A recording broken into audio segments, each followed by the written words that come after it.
Hey guys, One Michael here. Today I have a special treat for you. I met Shawdy on Instagram. Her handle is Spirit Healing, and just felt like an instant connection to what she's putting out there.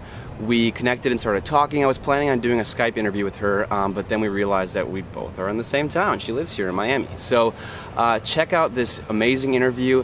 I think you're going to enjoy it. I guess I would say it all started first year of medical school when I lost someone very close to me to suicide, and I had to grieve while going through my first year of school, where I was alone a lot and I had a lot of studying to do, and I wanted more purpose in everything that I was doing. And once I found that for myself, I felt so much joy, and I do feel so much joy and love in every single day that I think everyone deserves to feel that. It definitely keeps me motivated to know that more and more people are joining me on my healing process and finding healing of their own through that. It gives me a huge reason to continue and to dig even deeper and deeper into my own healing. I've had this Instagram account for over a year and a half, and I used to do energy updates, kind of just what I was experiencing and what I felt was happening, what shifts were happening around me. And I started getting a lot of messages of, wow, this is exactly what I'm going through. How did you even find this? How did you know I was going through this? From just people that I didn't even know. And I started recognizing that when I speak genuinely about what I am experiencing in the moment, there's so much synchronicity that I can tap into with people who feel drawn to my page. And through sharing what I am experiencing in that very moment and the solutions I found in order to move through an obstacle and over to the other side to my healing, I'm helping people do the same for themselves. I would say as recent as maybe 3 or 4 months ago, before then I felt extremely burdened by it, and I would say the real burden was that I felt like I needed to fix everything. I'll put that in air quotes. I felt that if I sensed someone around me was uncomfortable or sad or anything that wasn't at the same frequency as joy and love, that I had to lift them up by saying something that I know that would help them if that they want to hear, or by doing something. And then I realized that I was creating a lot of codependent relationships, and I was codependent with my environment and needing everything to be good all the time, or even labeling things as good and bad.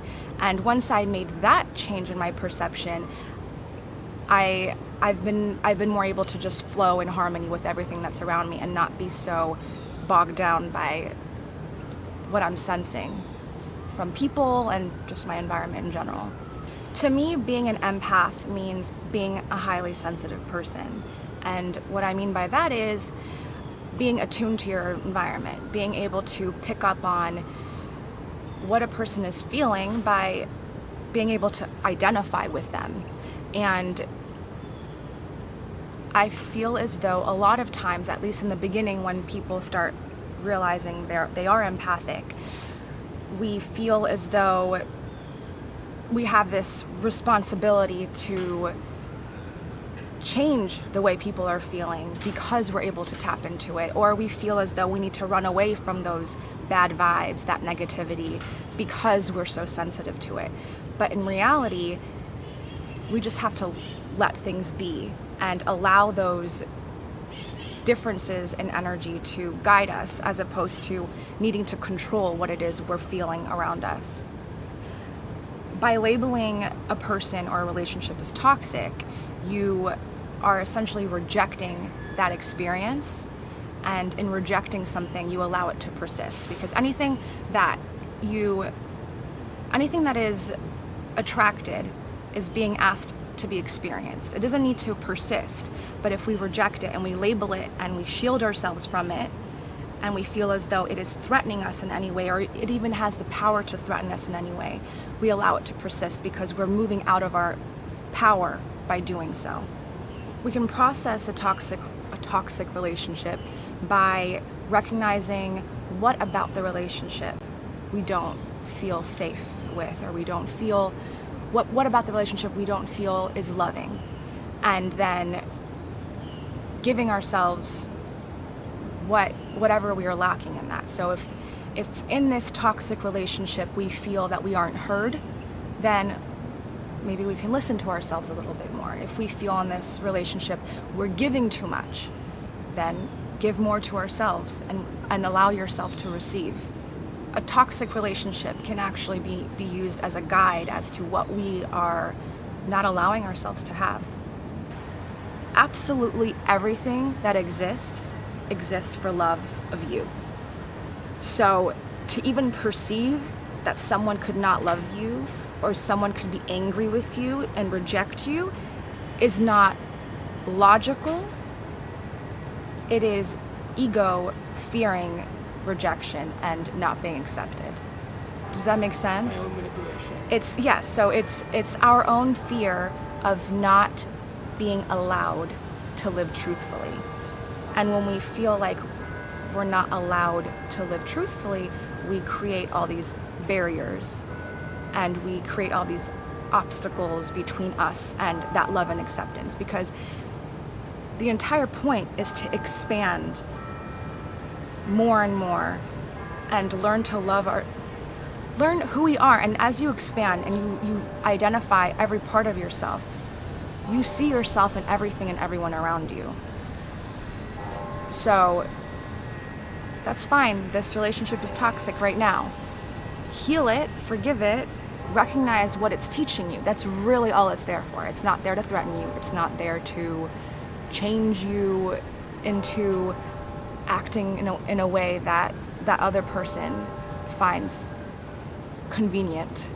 It's only there for you, for what you get out of it. And when you accept and you allow yourself to receive the lesson, the entire dynamic shifts. Processing what you believe is happening within that dynamic, recognizing what it's trying to teach you about yourself. And when I say that, I pretty much specifically mean, what is it teaching you about what part of you you have not yet learned to love and accept? Once you recognize that and you make an effort to love that part, that relationship will not be toxic. It will either just dissipate and no longer exist and it's just no big deal, or it'll come back transformed to match you. And there's to use some imagery that I like to use to explain that. It's like you're a piece of a puzzle and everything around you is the pieces of the puzzle that kind of match you. Does that make sense? So you're a piece of a puzzle and then everyone around you is a piece of a puzzle that creates a big puzzle, right? And as you transform and you grow and you change your shape, that puzzle piece, so too does every puzzle piece and every person around you to match you. When I first started allowing myself to open up to my intuitive senses, I felt a lot of excitement and I felt like sharing it with everyone. I wanted everyone to make use of that and to heal with me, and I wanted to kind of drag everyone wherever I was going and whatever I was sensing. And that created a lot of chaos because every spiritual path is different and everyone's experience is very personal. So as I went more inward and I allowed myself to make every experience my own instead of feeling like I needed to be validated by sharing it with someone or needing someone else to understand, it allowed me to connect with people in a way that I did not fully understand was possible before.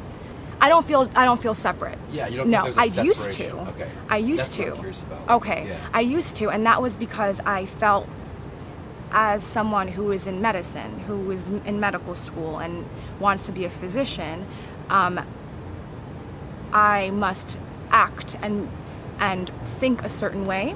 And when I felt like being a physician and being spirit healing are mutually exclusive, I had separated those two worlds. But now I've realized that in order to truly heal, we need to integrate all parts of ourselves. We need to integrate spirit and body. We need to integrate spirit and ego, and that both are important in this healing process. And now it's kind of just flows in and out. I think the most important part of my integration was not needing anyone to understand what spirit healing was for me.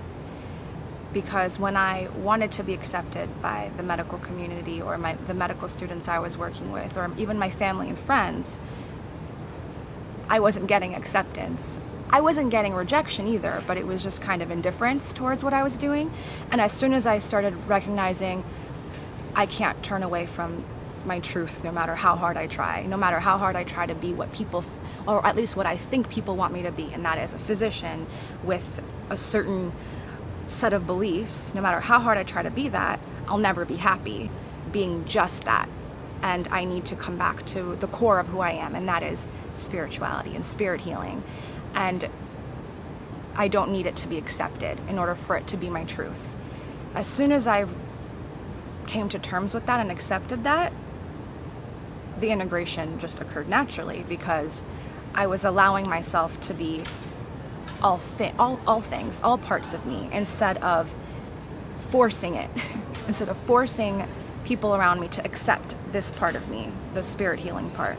A lot of times I will go onto my phone and open up Textgram, which is what I make, where I make all my posts, and I won't even know what I'm about to write, and I'll just start typing, and it just comes through. And I feel very absent from myself when I do it, and usually what comes through is even a surprise to me. I'm like, oh, I like that. That's helpful to me. So it's definitely an experience that's separate from me. I don't necessarily identify with it, and I don't feel like it's me. And a lot of times when I have conversations with people that are intuitive, I allow whatever needs to come through me. And I can only do that when I set my ego aside. And what I mean by that is I recognize that this isn't mine. This is for love. This belongs to love.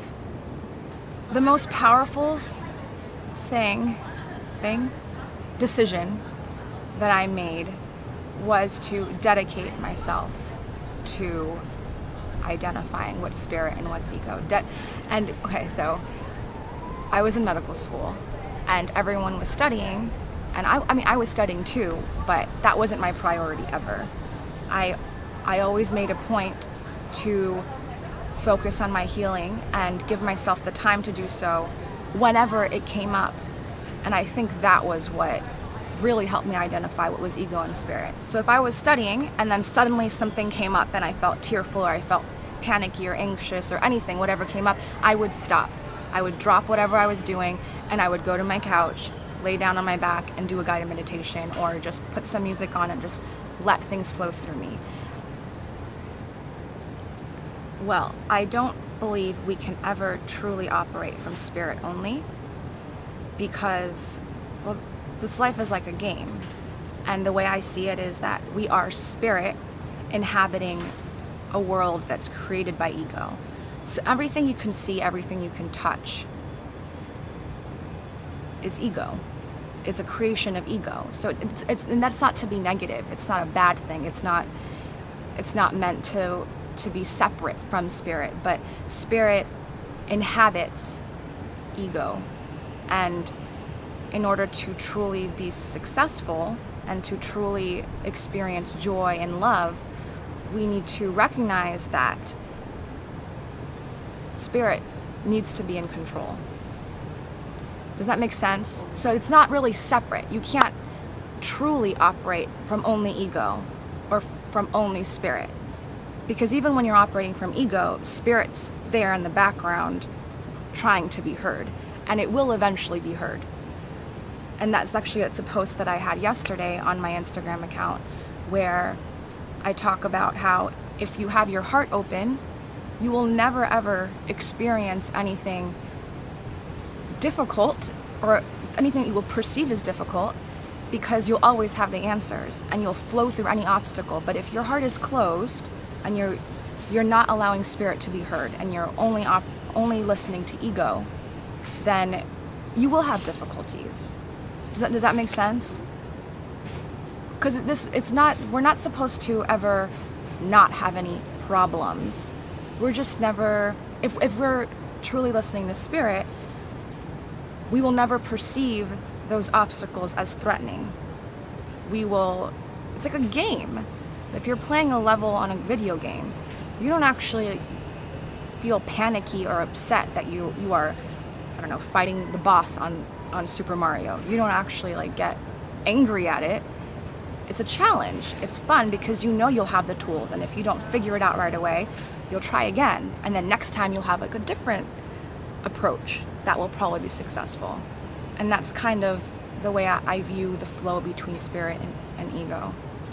I don't know what other people's definition of ego is, but to me, ego is the part of us that wants to protect us from disapproval and wants to ensure that we're going to be loved. That's ego. But spirit, what I identify as spirit, is the part of us that recognizes that we're always loved and accepted no matter what. That's the way I differentiate the two. So ego protects, and then spirit accepts and just flows. So ego wants to control, and spirit allows. When we're born into this world, we are helpless. We need someone to bathe us, clothe us, feed us. We can't do anything. We can't even crawl or lift our heads up as an infant. And that's where our programming begins. Our minds are programmed to need people to love us and accept us in order to ensure our survival. So, from the moment we're born, we begin needing or feeling as though we need to live for others in order to be loved and accepted so that we can survive.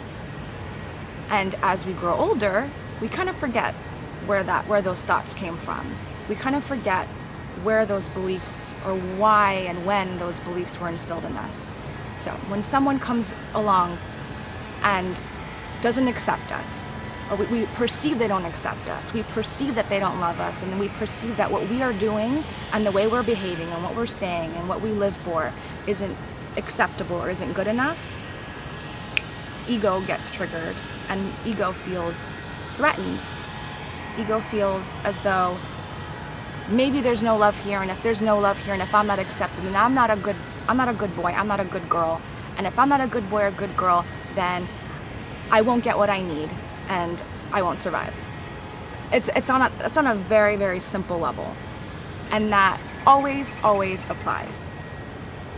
Right now I am dedicated to launching my website. It's iamspirithealing.com, and I forgot to mention this yesterday, I am working on my book, which is intended to be kind of like a manual, a guide for playing this game of life.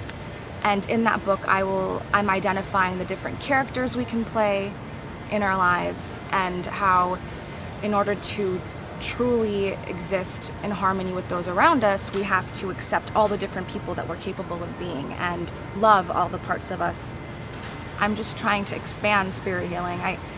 And to be honest, I don't know what I'm doing. And I think that that's what we all really need to admit to ourselves. I'm taking it one day at a time. Some days I feel like working on my website, and I do. And then some days I just sit there and wonder if what I'm doing is worth it at all, and I let myself do that. So today I am spirit healing. Tomorrow I may doubt myself, but I'll get back here. Hi. Thank you so much for joining me today. I had you guys couldn't see, but I was like tearing up behind the camera. I had some like major breakthroughs. And some deep breaths. Some deep breaths, some like stretching, like moving that energy around. This was really impactful for me. I really appreciate you sharing your truth. This is just an amazing testament to the fact that like we are all vessels for spirit, and the purpose for us being here together is to like heal each other and to just open our hearts up and to share.